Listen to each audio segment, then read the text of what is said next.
Vamos a abrir nuestra Biblia en el libro de Mateo capítulo 13 y versículo 3. Podemos leer desde el 1 y así entramos en el contexto de la historia. 13:1. Aquel día salió Jesús de la casa y se sentó junto al mar. Y se le juntó mucha gente, y entrando él en la barca, se sentó y toda la gente estaba en la playa. Y les habló muchas cosas, diga conmigo, muchas cosas, por parábolas, diciendo: he aquí el sembrador salió a sembrar. Date cuenta, el sembrador salió, ¿a dónde? A sembrar. Muy bien. Y mientras sembraba, parte de la semilla cayó junto al camino y vinieron las aves y la comieron. Versículo 18. Oíd pues vosotros la parábola del sembrador. Cuando alguno oye la palabra del reino y no la entiende, viene el malo, el enemigo, y arrebata lo que fue sembrado en su corazón. Este es el que fue sembrado junto al camino. Señor, oramos por tu palabra esta mañana. Tu hermosa presencia está aquí.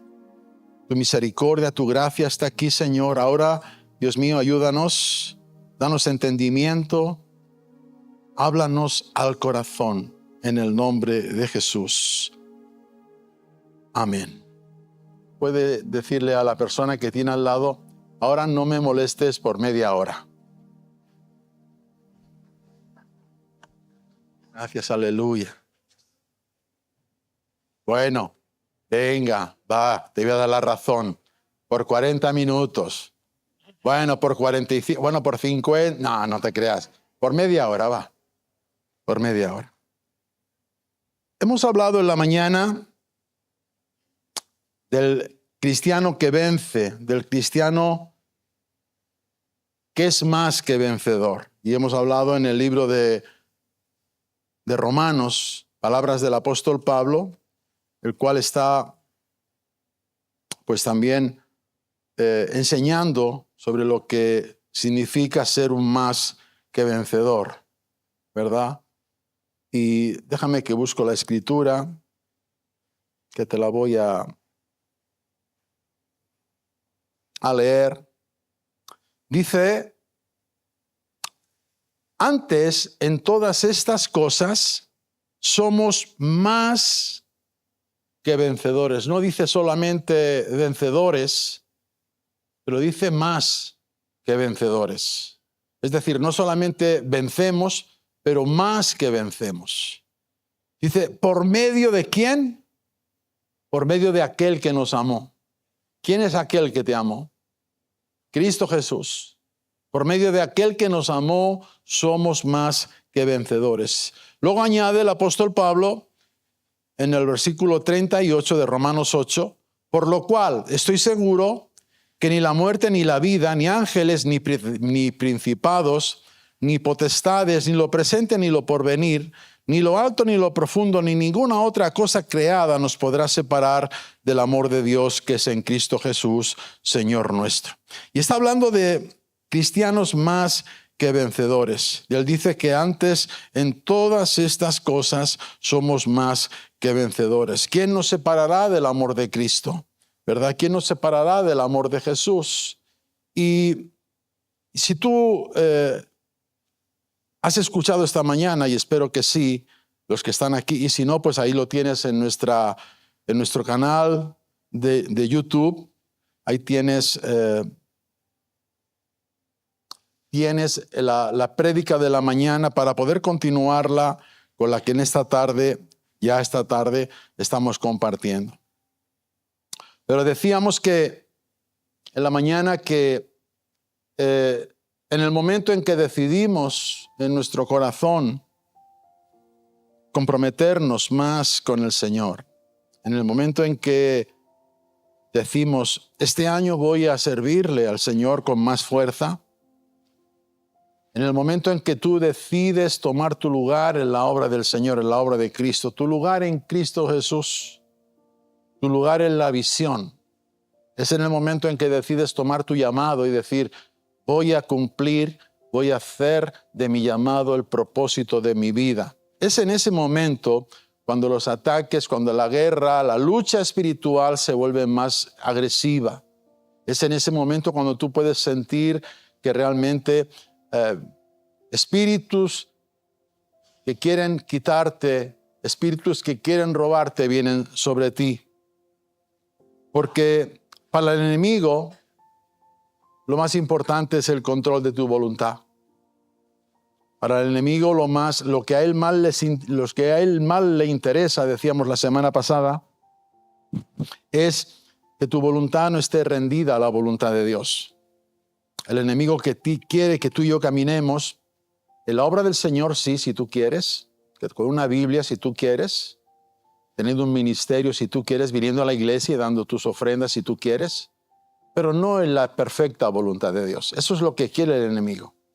Y en este tiempo el Señor puso en mi corazón esta serie de mensajes, tratando de entender, tratando de compartir con el pueblo de Dios la necesidad de que lo más importante para tener una vida de éxito, una vida de triunfo, de victoria, es aprender a discernir y a encontrar la voluntad de Dios para nuestras vidas. Y no solamente a discernir y a encontrarla, pero también a obedecerla.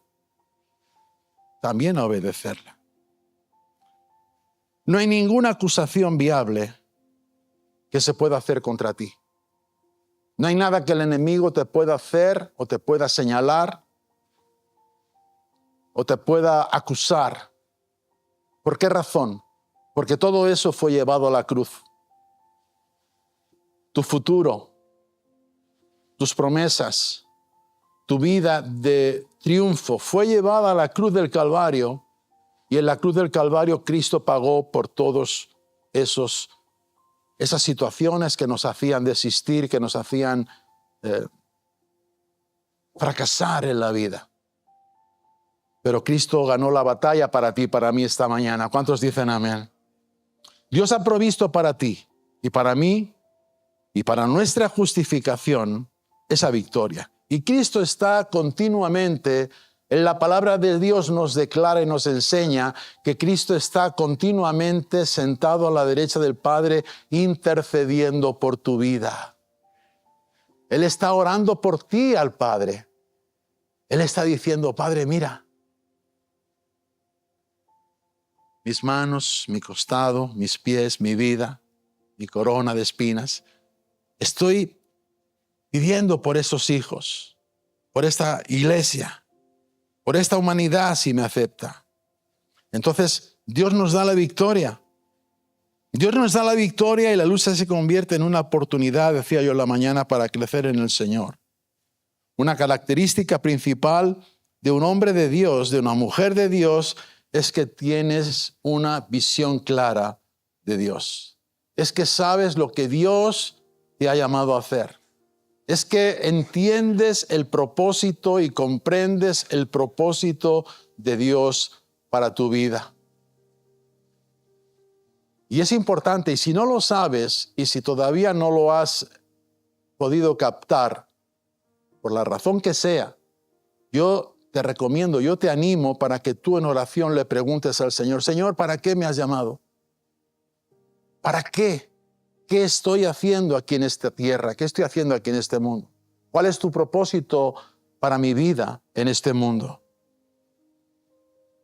Una visión, un propósito que te dirija, que te gobierne tu vida, que te dé pautas sobre cómo caminar en tu vida, que te dé dirección, que te dé estabilidad, que te enseñe saber y cómo, a dónde ir en las cosas de Dios. Porque la visión para ti y para mí tiene un precio. Y muchas veces es incomprensible para los demás. En el Evangelio de Mateo encontramos esta parábola que solamente voy a tocar el punto primero de la semilla que cayó junto al camino. Solamente voy a tocarla un poquito así de pasada, que dice que el sembrador salió a sembrar. El sembrador es el que lleva la palabra de Dios. Y dice Jesús que el sembrador sale a sembrar y mientras siembra, parte de la semilla, parte de lo que él está compartiendo, cae junto al camino. Y ahí en el camino, una tierra dura, una tierra que no es fértil, una tierra que no toma la semilla, una tierra que solamente deja la semilla a flor, vienen las aves del cielo y la comen. Y luego añade y enseña, aclara en el versículo 18 y 19, que eso representa cuando alguno oye la palabra del reino y no la entiende. Cuando alguno oye la palabra y no la entiende, viene el ave del cielo, viene el malo, dice Jesús, el malo es el enemigo, y arrebata aquello que fue sembrado. Roba aquello que el sembrador sembró con tanto amor.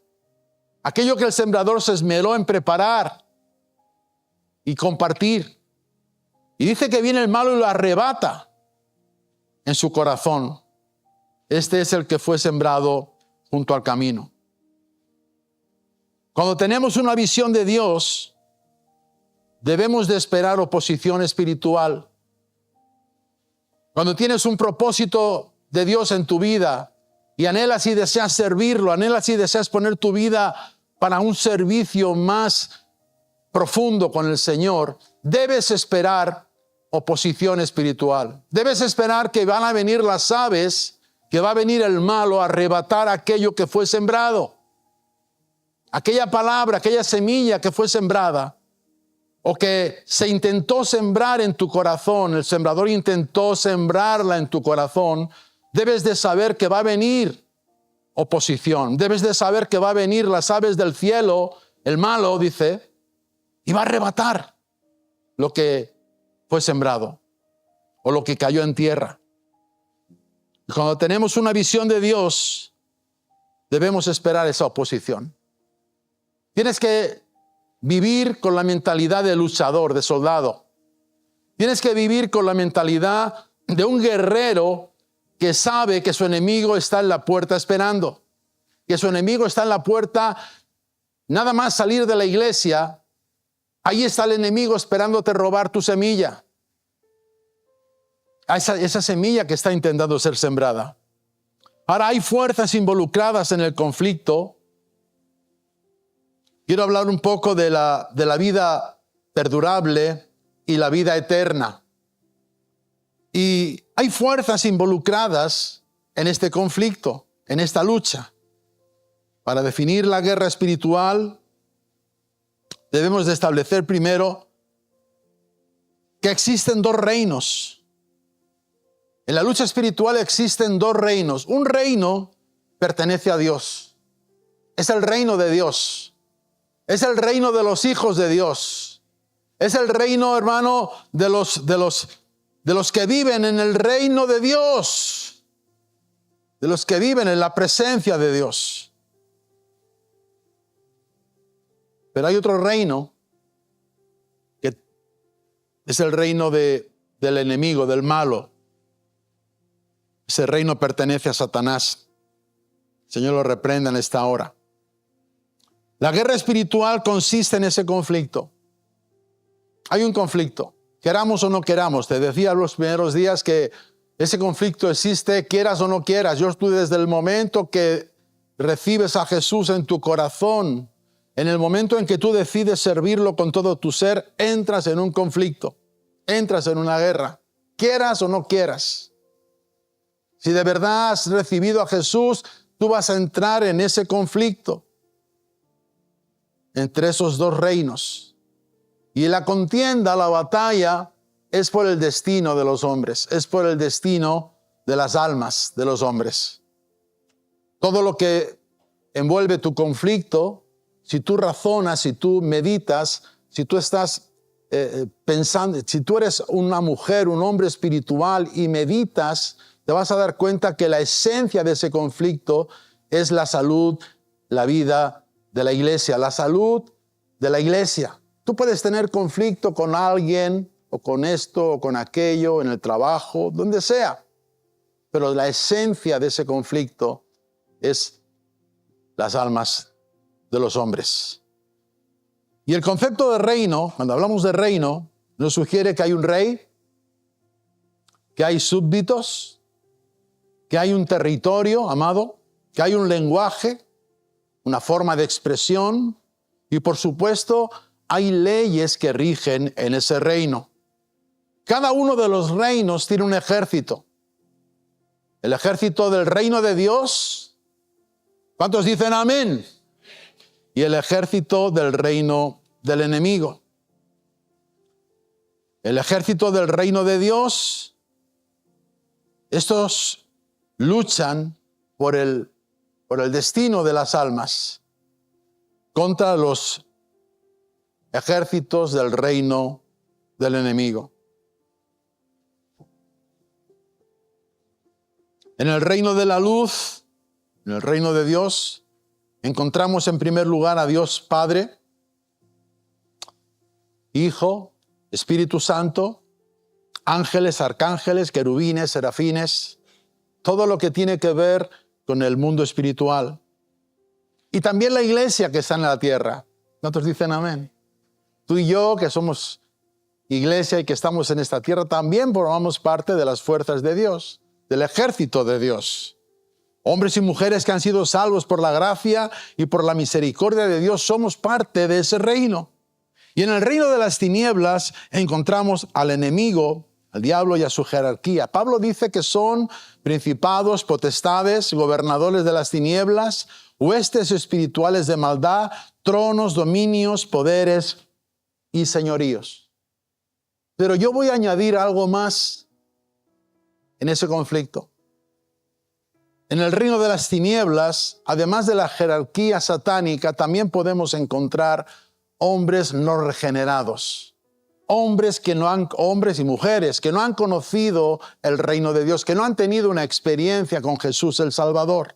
Dice el apóstol Pablo que los cuales el Dios de este siglo cegó el entendimiento de los incrédulos para que no les resplandezca la luz del evangelio, de la gloria de Cristo, la cual es la imagen de Dios.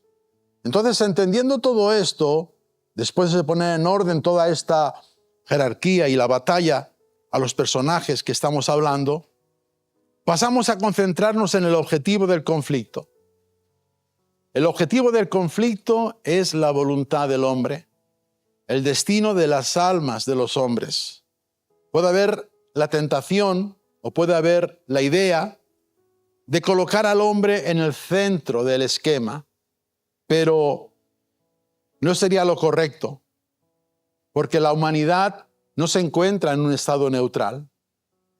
La humanidad no es neutral en cuanto a la guerra espiritual, en cuanto donde no hay conflicto. Simplemente ¿por qué? Porque en esta guerra no existe un lugar neutral. O estás contra Dios, o estás con Dios, o estás contra Dios. O estás en el reino de la luz, o estás en el reino de las tinieblas. Aquí todos estamos en el reino de la luz. Espero. Aleluya. Espero. Aquí todos estamos en el reino de la luz. Aleluya. La humanidad no redimida se encuentra en el lado de las tinieblas, en el lado donde no existe la presencia de Dios. Porque decíamos antes que para que la tiniebla exista, lo decíamos la semana pasada, creo recordar lo anterior, que para que la tiniebla exista, la tiniebla se hace fuerte en un lugar donde no hay luz, donde no hay oración, donde no está la presencia de Dios. Ahí la tiniebla se hace fuerte. Entonces, mientras que la iglesia se encuentre en oración, mientras que la iglesia se encuentre en la dependencia y buscar la voluntad de Dios, nos encontraremos en el lado de la luz. ¿Cuántos dicen amén? La humanidad redimida no se encuentra en el lado de la luz, sino que se encuentra en el lado de las tinieblas. Y el hombre, la mujer, siempre comenzamos nuestro caminar en el lado de las tinieblas. Siempre. Por cuanto todos pecaron, están destituidos de la gloria de Dios. Cuando no teníamos a Cristo, estábamos en el lado de las tinieblas. Por ello se hace necesario quitar el velo de esa ceguera a la humanidad perdida y decirles que en los cuales el Dios de este siglo cegó el entendimiento de esas personas, de esos incrédulos, para que no les resplandezca la luz del Evangelio. Entonces, ¿la tarea de la iglesia cuál es? La tarea de la iglesia es traer luz, traer visión espiritual a esa gente, a esas personas. Cuando tenemos una visión de Dios, debemos esperar la oposición espiritual. Hemos visto las fuerzas que están involucradas en ese conflicto. Pero te quiero compartir que existen dos clases de vida, que es de lo que es el centro de este mensaje. Una es la que todos compartimos. La vida, yo diría, la vida perdurable. La vida que tiene un comienzo, cuando nacemos, en el vientre de nuestra madre, y la vida que tiene un final, que se acaba un día. Todos los humanos compartimos esta vida. Pero otra vida es la que caracteriza a los creyentes, que además de la vida perdurable, también nosotros esperamos una vida mejor, una vida eterna. ¿Cuántos dicen amén? Entonces, vida perdurable viene del hecho de que el espíritu y el alma del hombre no perecen jamás. Muere el cuerpo un día, pero el alma y el espíritu del hombre no muere. Creyente o no creyente, no importa. La vida eterna es la que Dios ha dado al hombre cuando este hombre nace de nuevo. Cuando tú naces de nuevo, tomas para ti la vida. Tomas para ti la vida. Pero si la gente no nace de nuevo, no puede decir que tiene la vida. Ha vivido la vida física y vive la vida perdurable, pero no sabemos cómo ni dónde. No quiero decir desde aquí en dónde, pero dice la palabra que la vida eterna es la que Dios da al hombre cuando este hombre nace de nuevo. Dice Jesús, de cierto te digo, le dijo a Nicodemo, que el que no naciere de nuevo no puede ver el reino de Dios. Entonces la diferencia es que el que ha recibido la vida eterna, el que ha recibido la vida de Jesús, pasará la eternidad con Jesús. Pasará toda la eternidad, mientras que el que no recibe al Señor como Salvador personal en su vida, pasará la eternidad sin Él. Ahora, yo no me quiero imaginar si en este mundo que vivimos, así como están las cosas, ¿cómo será una eternidad sin Cristo?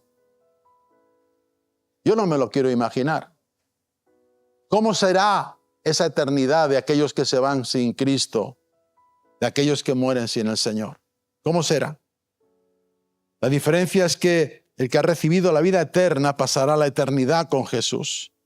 Este conflicto, amados, que llamamos guerra espiritual, trata precisamente de este tema. Trata de pasar la vida eterna con Cristo o sin Cristo. La iglesia ya tenemos la revelación, ya tenemos la seguridad de que vamos a pasarla con Cristo. Lo voy a decir. Hoy es el día de la repetición, ¿eh?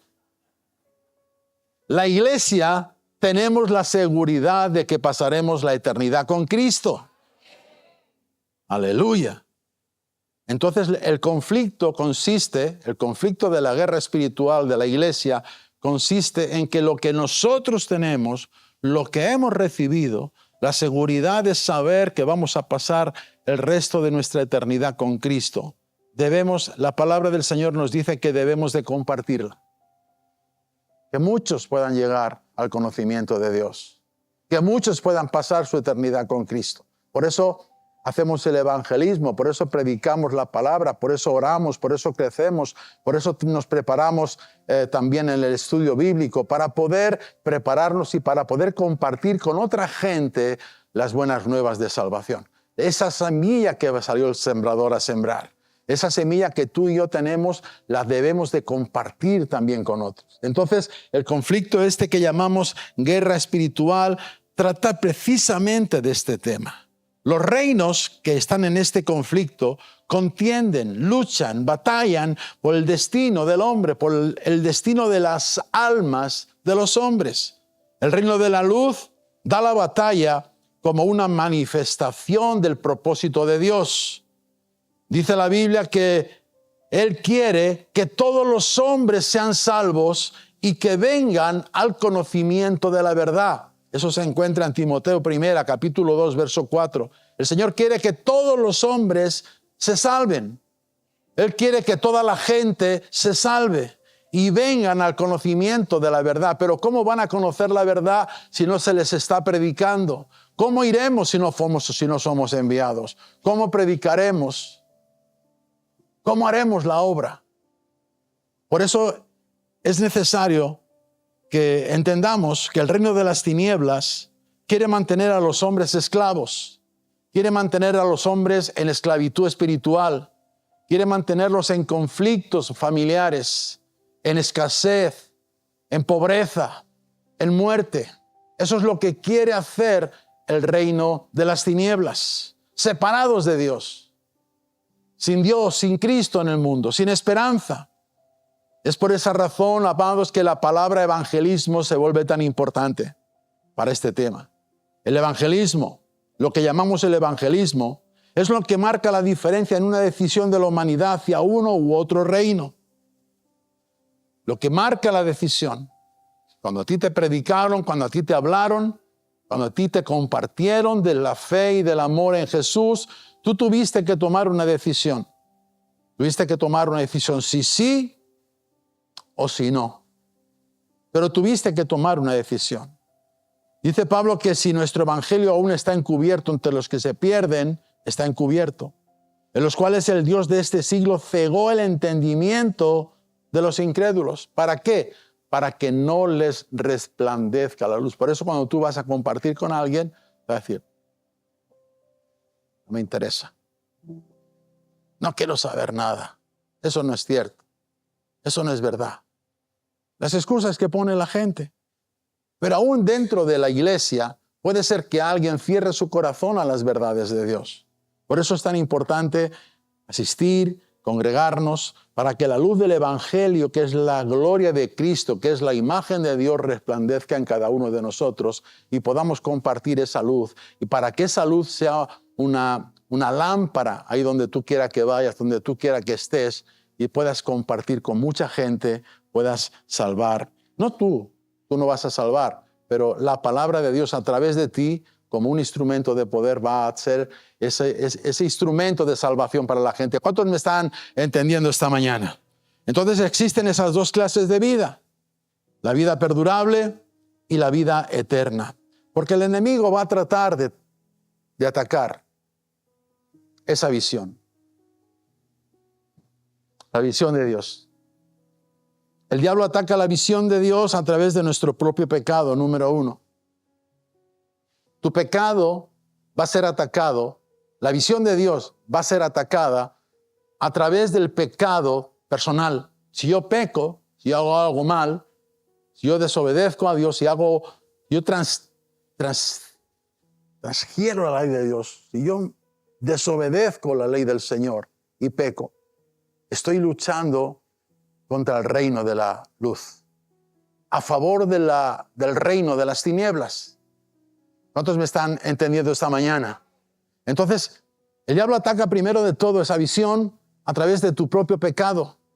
El enemigo opera en contra de la visión que Dios da a sus hijos, que Dios da a sus hijos. Si tú tienes una promesa de parte de Él, si tú tienes una visión, si tú tienes un propósito de parte del Señor, ten en cuenta que si pecas, si caes, si desobedeces, esa misma falla, ese mismo error va a ir en contra de lo que tú estás tratando de hacer para el reino de Dios.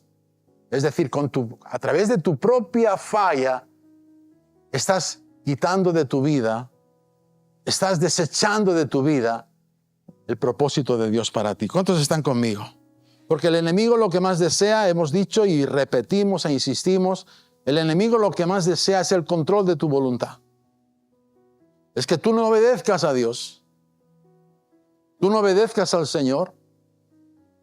Por eso cuando fallas, si es que, ¿quién no falla, verdad?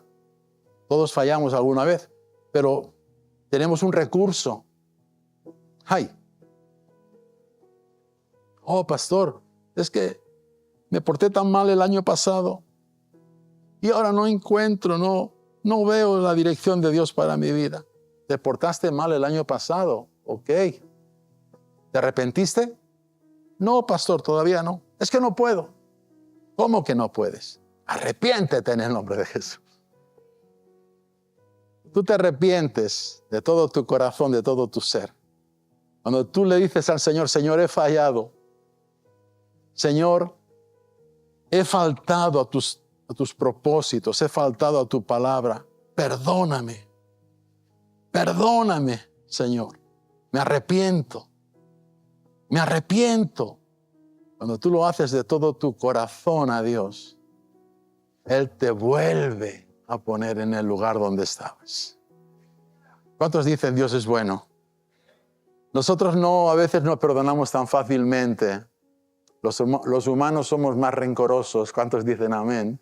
Pero Dios, que es bueno y misericordia, Él nos perdona si nos arrepentimos. Él limpia, pasa un borrador por nuestra vida, pasa un carbón encendido y borra toda nuestra falla, borra todo nuestro pecado, por la promesa de no volver a hacerlo. Aleluya.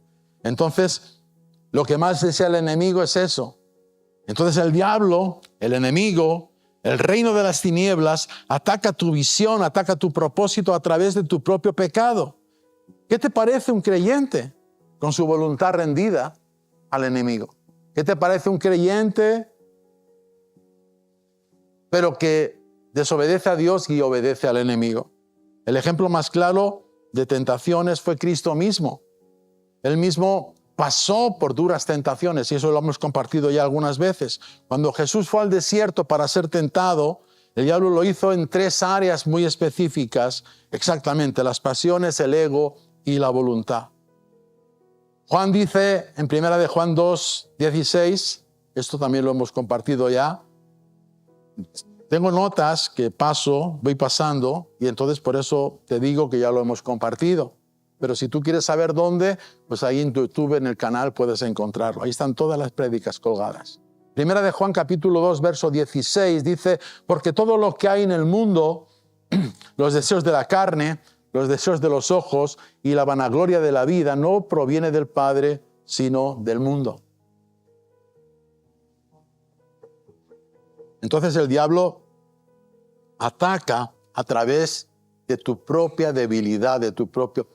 Que somos débiles y que estamos en este mundo, estamos en una lucha, claro que sí. Pero eso no nos justifica. Lo que tenemos que hacer es conocer lo que la Biblia dice, conocer lo que la palabra nos enseña y tratar de crecer en esas áreas. Por eso es que estamos aquí esta mañana. Por eso yo tengo que aprender a vencer mi propia vanidad, mi propia carne, mis propios deseos. Tengo que aprender a crecer en las cosas de Dios, en el Espíritu, a crecer en el llamado, en la visión de Dios para mi vida.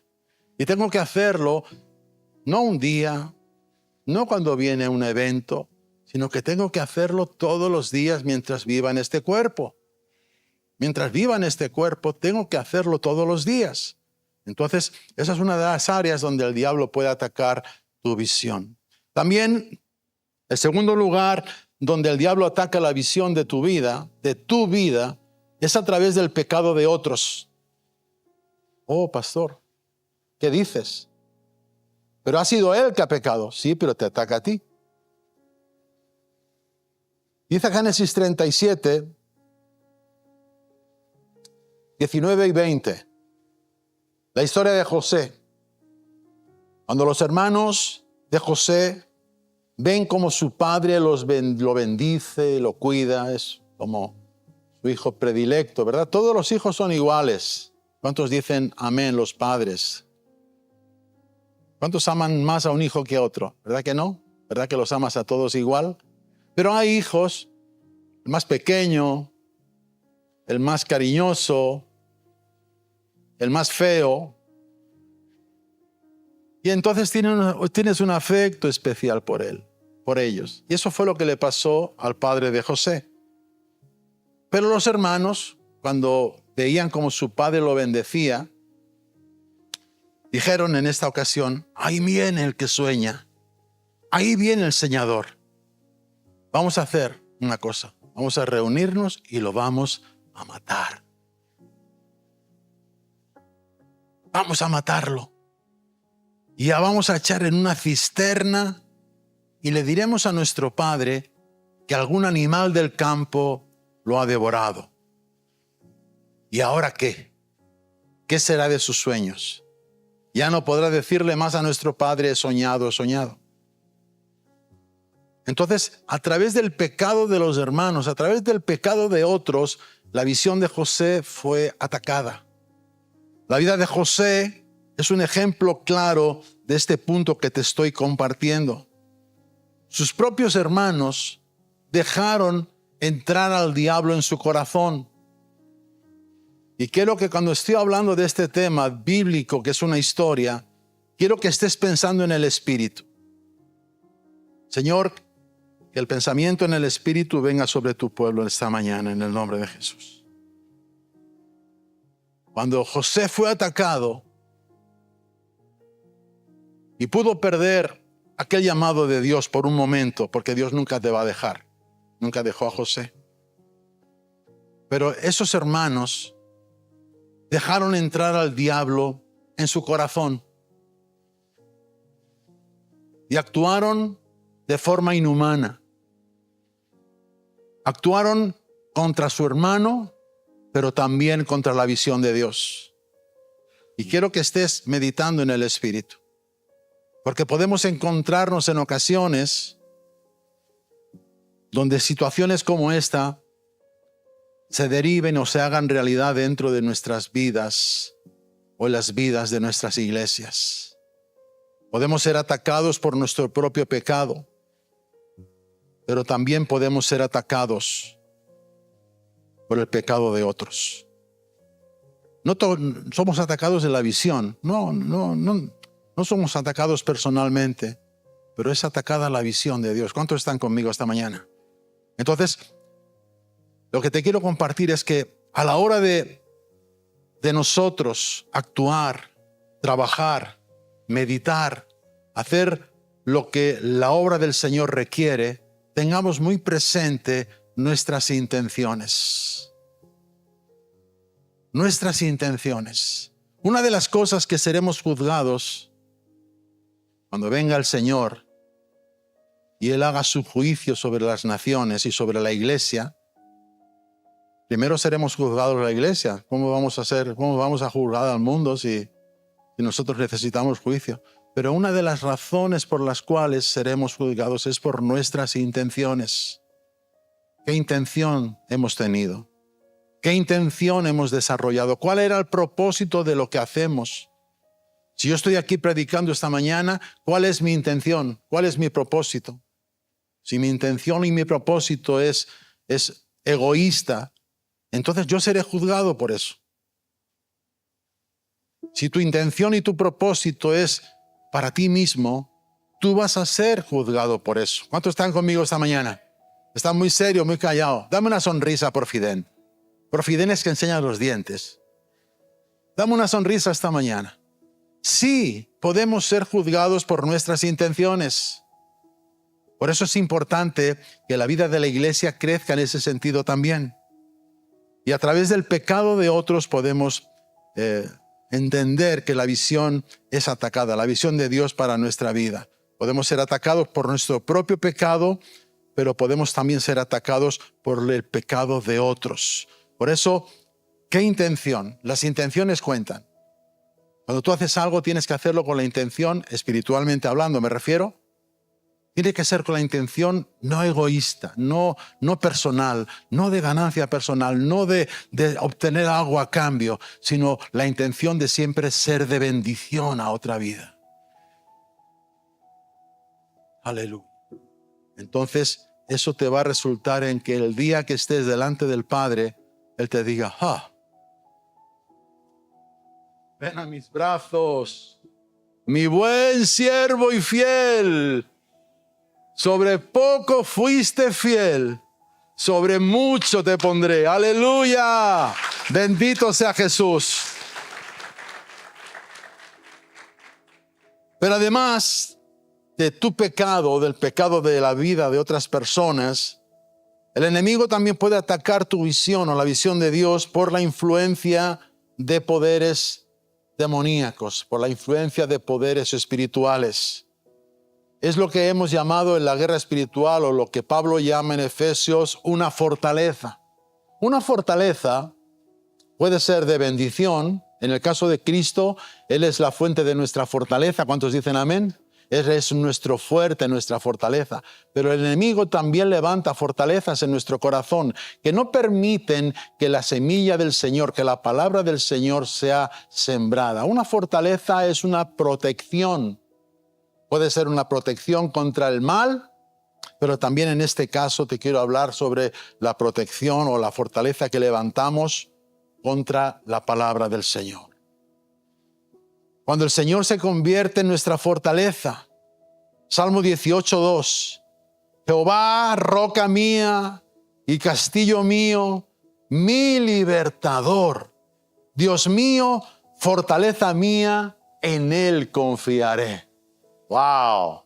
Tremenda promesa. ¿Cuántos dicen amén? O por el contrario, una fortaleza puede ser una fuente de defensa a favor de la obra del enemigo. Una fortaleza donde la actividad demoníaca o pecaminosa en realidad se defiende dentro de nosotros por medio de nuestra simpatía hacia los pensamientos del mal. Una fortaleza espiritual negativa es aquella idea, aquel pensamiento de que yo estoy bien. Es Él que está mal.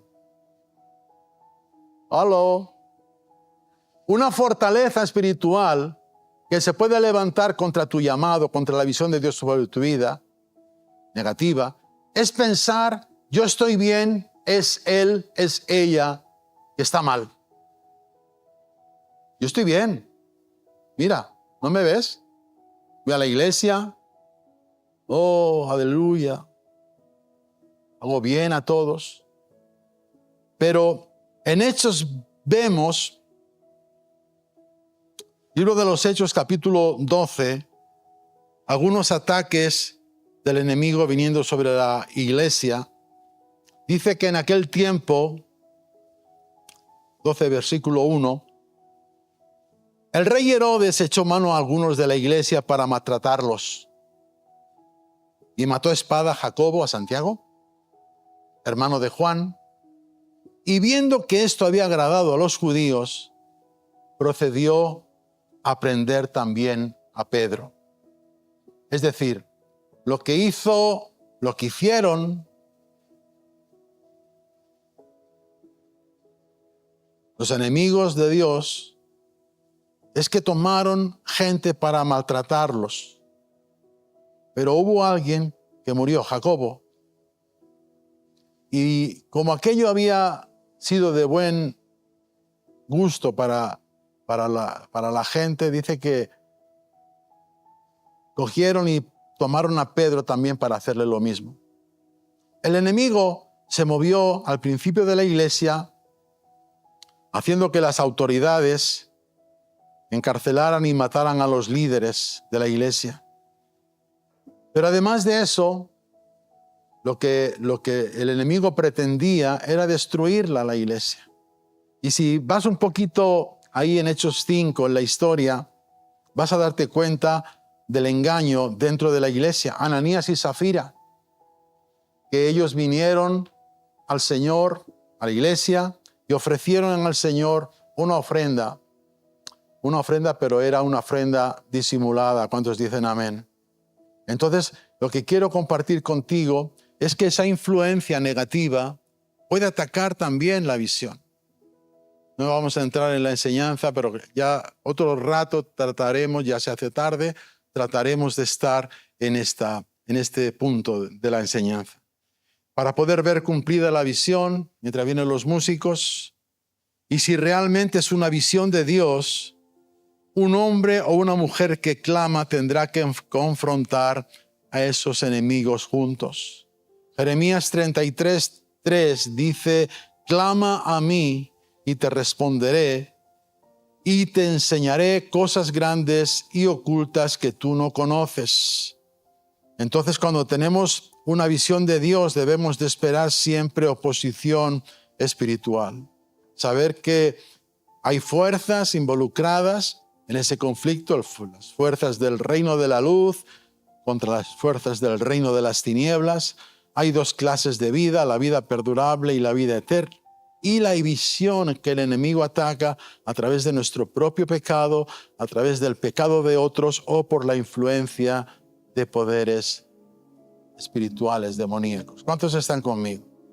Ahora, es posible que en este tiempo, ya para terminar, mientras te pones de pie, es muy probable, es muy posible que en este tiempo te veas rodeado o estés atravesando pruebas o te veas rodeado de muchos gigantes. Como David, tendrás que hacer algo si quieres ver la gloria de Dios en tu vida. En este tiempo el Señor quiere glorificarse contigo, conmigo. El Señor quiere glorificarse con la iglesia y capacitarte para vencer, para que seas un más que vencedor, para que puedas declarar, como Pablo dice, que somos más que vencedores por medio de aquel que nos amó. ¿Cuántos dicen amén?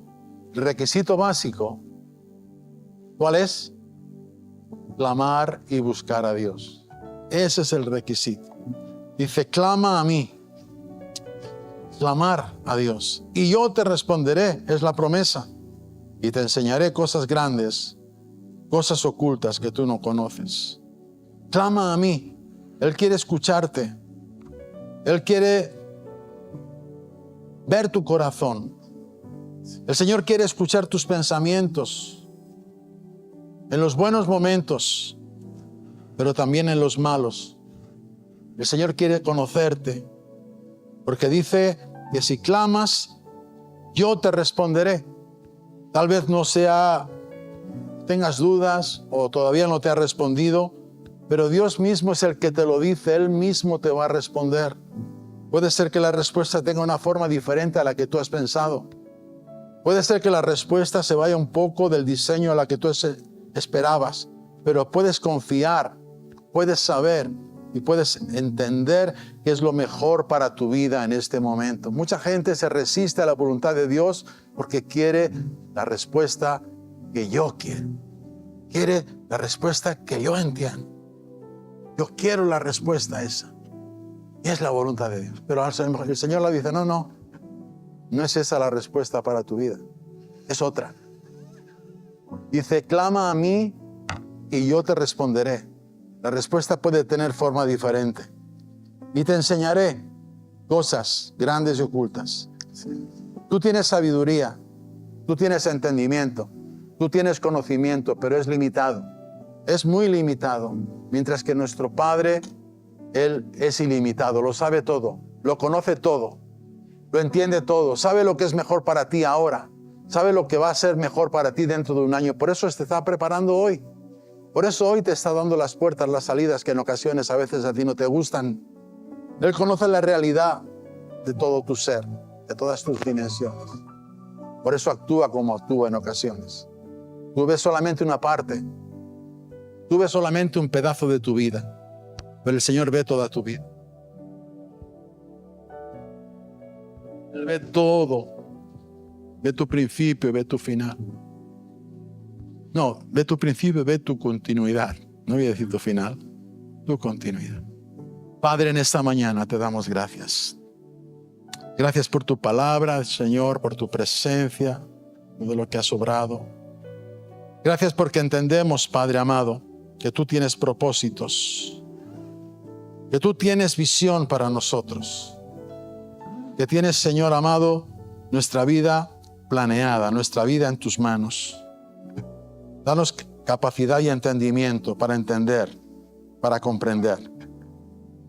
Señor, que en estos tiempos de tanta confusión, de tanto conflicto, podamos, Dios mío, recibir revelación de lo que representa esta batalla, de lo que representa esta lucha.